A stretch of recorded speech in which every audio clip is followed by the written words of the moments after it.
Welcome back to the wood shop, guys. This week's video had a customer request that we restore this Bombay style chest. Some people look at this as refinish or restoration. Depends on how you look at it, I suppose. You know, there's not a whole lot of restoration of this, although there were some dents and dings that needed to be repaired. But let's jump right into it. As you can tell, this thing has some unique style to it for sure. All these curved pieces around the edges really make it stand out, in my opinion. And one of the things I had asked the customer initially was if it was solid wood or not, and they weren't sure. Turns out there were pieces of it that were solid wood, but like the drawer fronts were an MDF with a veneer on top. The very top also had a veneer, and so we had originally talked about staining this thing. Ends up we couldn't really do that because of some of the limitations with it, so we got a pretty nice little detail you'll notice as we get towards the end of the video and for the final result. And as you notice, I popped the back off of this thing because I didn't initially see any kind of a release tab for these drawers. But once I popped the back off, I could see the little plastic tabs sticking up. They were a little hard to see. We got it off there either way. And for the eagle-eyed viewers, you may notice the top right-hand drawer, I guess, as you look at it. It's missing a knob. We did end up finding the decorative washer that goes around the knob. We didn't find the knob. Either way, the customer has decided they're going to add their own hardware to this once they get it back.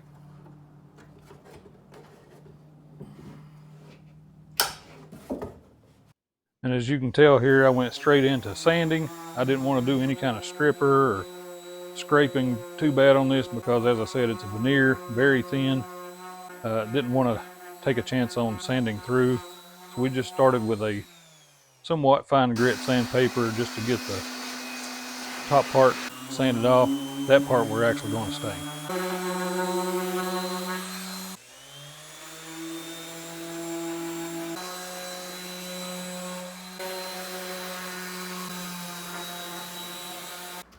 Here I'm just removing the hardware and that kind of stuff. Got to get it ready to sand.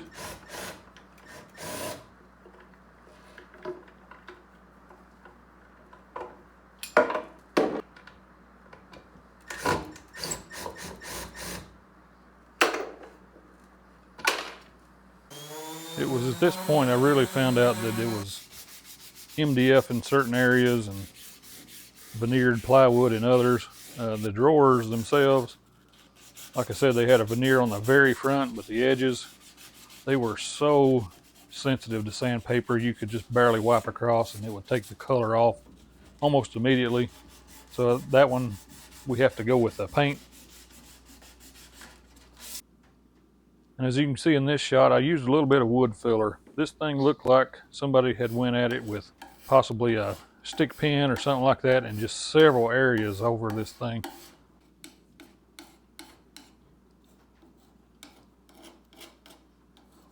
Even the top here, as you can see, there were lots of little holes and it filled it in. And now I don't show it here, but certain areas I actually end up having to use a body filler, like an automotive body filler, just to get those to fill in. The wood filler didn't do what I needed it to in that certain spot. And I've got everything pretty much prepped. As you can see, the drawers aren't completely sanded of color because it was just MDF. And I found that putting a good scuff coat on these will let the paint stick to it no problem. So that's why those are still some of the color on the front of them. And as you can see, we're masking all these drawers up because we didn't want to paint the sides or the bottoms or inside, that kind of stuff. Mainly just the fronts. And as with anything else, I've got it sped up here. So it looks like it went rather quickly, but I did have quite a bit of time in actually the whole project, but in general, masking these things up. I don't know about you guys. I know a lot of people hate sanding. I do that too, but I hate masking. Probably more than sanding.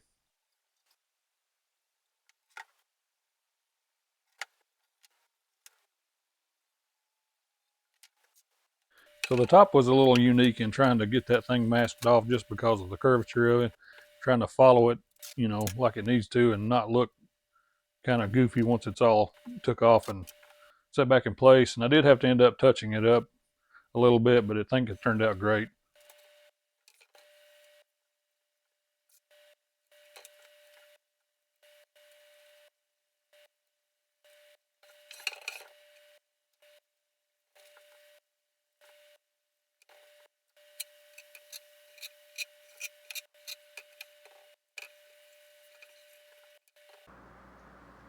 Got everything masked up, and as you can see the chest, I've just stuck some cardboard in there, just something to kind of prevent all the paint from getting sprayed into the inside of it. I'm sure some of you may see this crazy looking frame in the background. This is an old mobile home that had been torn down, and the frame just got left on the property, so one day I might build something on it, but as for right now, it kind of serves a purpose for anything I have to actually paint that I don't want to get into the wood shop. But you can see we're going with this black paint here. Customer requested this color, and the stain you'll see coming up pretty soon. So while initially I didn't want to show every single detail, it gets boring after a while, but this first coat, I had custom mixed a particular paint color that was going to be just a shade lighter than jet black. Ended up it was actually a little thin for what it needed to be. So I just so happened to have some more black paint I mixed with it, and it worked out great.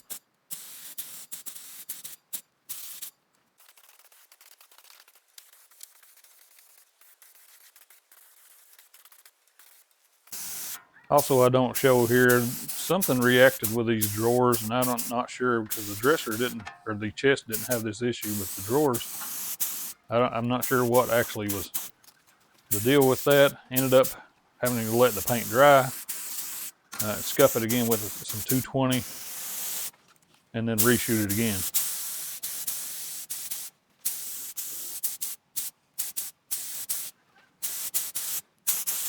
Okay, so it's been a couple days. You can see the top here. I'm peeling off the masking paper, coming up pretty easy. And at this point, I'm going to check it just to make sure there aren't any bleed through, which luckily, if there was, it wasn't very much.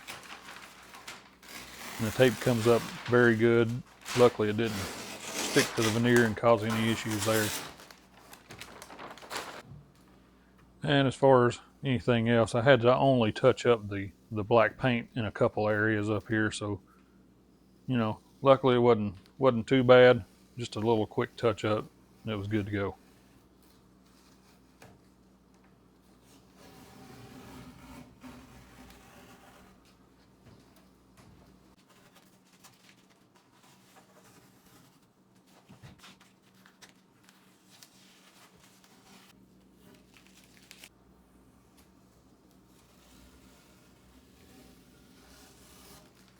Here's just another quick sand just to remove any kind of black paint.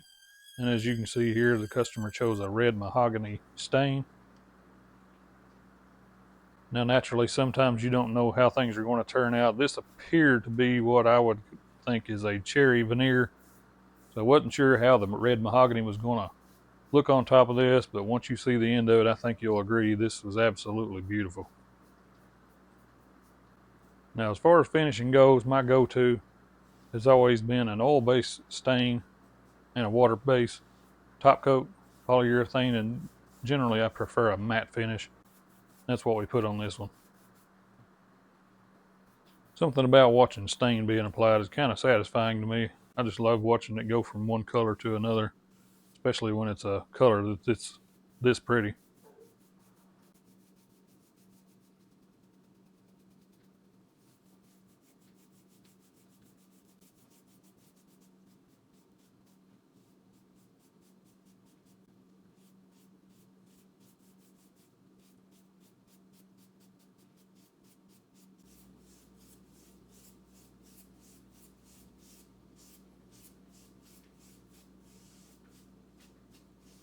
As you can see, we got it all covered. I kind of get in the shot here, but taking a towel and wiping it back, after I let it sit just a minute or two, and you can kind of see some of that grain coming out right now, that and that stain we put on there. Something about this red tint and the black paint, just something to me, it just goes together. It really looks good. I think they complement each other very well.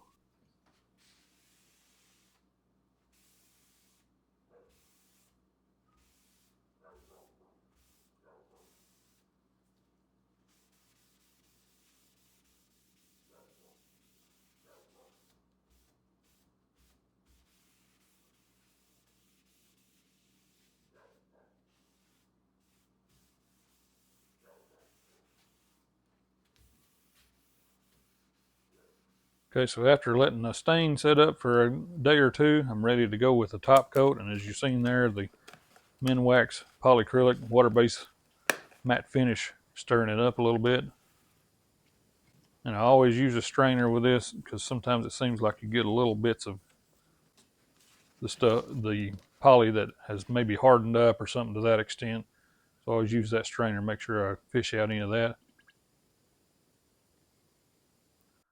So here we go with spraying. Now this stuff, I found that you don't have to reduce it. It'll spray great right through this HBLP gun. And just a little quick tool deal here, I guess you'd say, is that cheap little Harbor Freight gun I've bought so many years ago. I've turned out I don't know how many paint jobs with that. Still works like a champ. But now I always do at least a minimum of 2 coats. I've always found that be plenty durable, and there is a technique to it, of course. You know, once you do this enough times, you'll kind of know how heavy you need to lay it on without getting runs, that kind of stuff.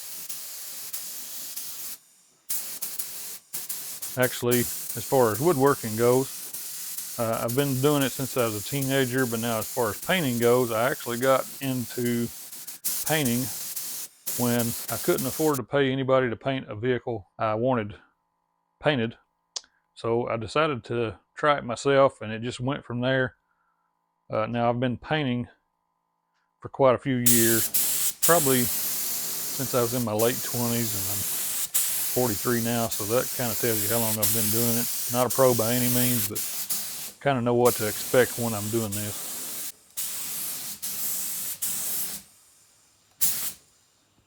So as you can see, the top there, it kind of had its own unique challenges because I had to paint part of the bottom of it and the top. So I had to let one side dry, flip it over, and then do the other.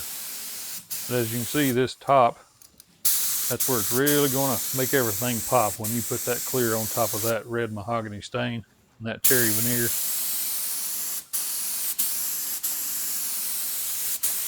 And you can see that technique I'm talking about as far as laying down paint. You almost want to be robotic, you know, not moving the gun all kind of different directions. You basically want to lay it even with the surface all the way across.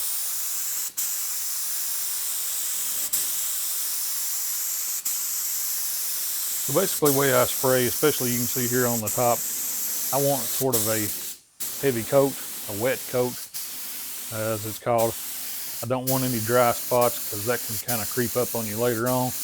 The one thing about this water-based poly I've found, it is very forgiving.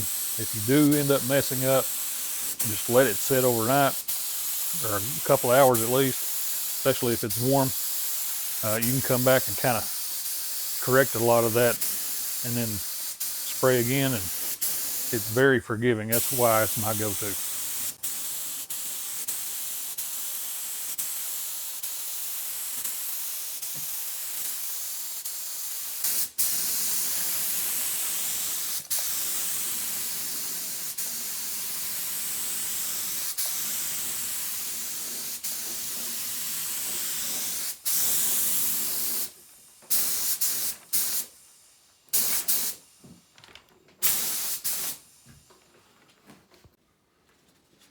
So here we're just unmasking everything. You can see the cardboard I had in here, just kind of popping it out of there, getting ready to reinstall the top and the drawers.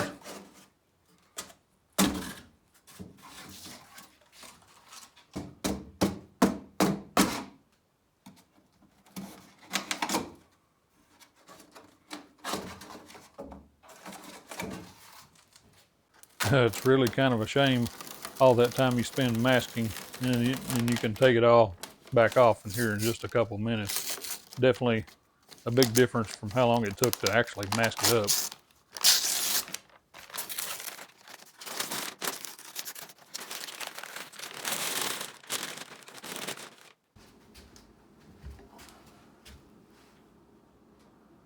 And here you can see me reinstalling the top. Now this thing had quite a few screws in it, a couple different braces here and there, getting everything lined up. Wasn't too bad. Now there is a centerpiece you can see I don't have in place right now. I remembered that later on and had to go back, remove the screws, put that centerpiece back in there. It's just basically a drawer divider, and you can see it in place now. So I used a right angle drill attachment because some of these come from underneath, and getting the drill in there wasn't really an option. So that thing has saved my bacon more than a few times. So as you can see, we're reinstalling the hardware. The left one, as I mentioned, had the knob with it, and the right one was missing the knob. We found the washer, but I actually ended up putting a bolt in there later on, at least if nothing else, just to kind of make it look a little better temporarily until the customer gets their new hardware. And these front handles, you can see they were actually a 3-piece design. You got one little, I don't know if you call it a knob, but basically you put it in place, you attach the handle, and then you stick the other piece on the end of that handle, and then screw it in. It's really the only way to get them installed.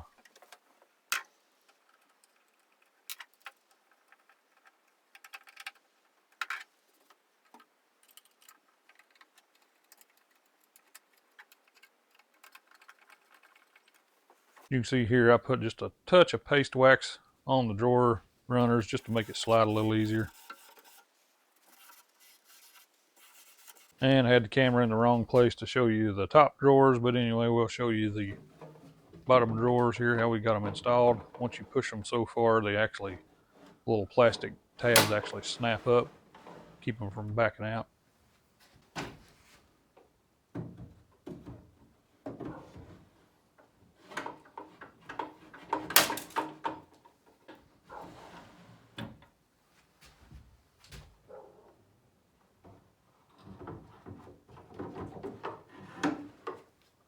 And that's it, folks. Hopefully you like this piece. I think the black actually makes it have just a bit of a modern flair to it. I think this piece absolutely turned out stunning. The customer's happy with it. I know I'm happy with it. So hopefully you like this piece. If you do, give it a thumbs up. Subscribe if you would. Thanks for watching, and we'll see you on the next video.